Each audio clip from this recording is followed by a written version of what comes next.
Hi Dowell viewers, today let's make adobo with a twist. Here are the ingredients. Chicken thighs, soy sauce, brown sugar, chili flakes, garlic, bay leaves, vinegar, oil, gata, and salt and pepper to taste. Since April is Filipino Food Month, enjoy your adobo with coconut milk. Serve this delicious dish effortlessly with Dowell Double Hob Induction Cooker. Okay, now it's time to start our adobo sa gata. So, ito na yung chicken natin. We can now marinate it. Yan, some pepper. Okay. Mag-add din ako na chopped garlic natin. Yup.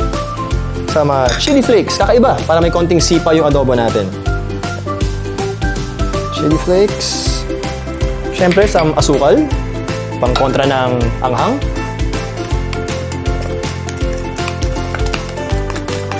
And of course, yung soy sauce natin. Right. And give it a good mix. Guys, alam niyo ba, I highly recommend the Dowell Induction Cooker because while I do the first step in the cooking process, I can easily proceed sa next step because it has double hob, so you can do 2 processes at one time. Okay, it's time to cook. Lagyan natin yung manok natin and yung marinade. Yun, no? Right.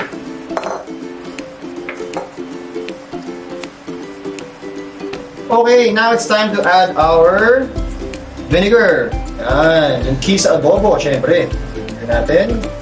Pati rin tayo ng mga 4 na bay leaf. Dahon ng laurel. Mix. Napakadali ng adobo. All-time Filipino favorite and very quick to do. Yan.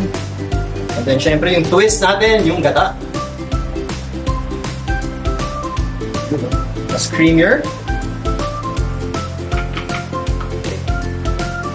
Then, syempre, medyo slow cooking process tayo at talagang ma-incorporate yung flavor ng sauce sa chicken natin.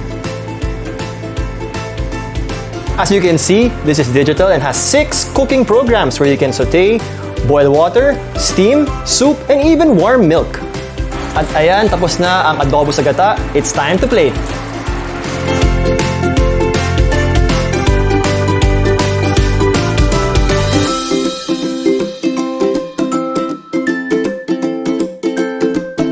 At ayan, here's our adobo sa gata using our Dowell Double Hob Induction Cooker. Kaunta!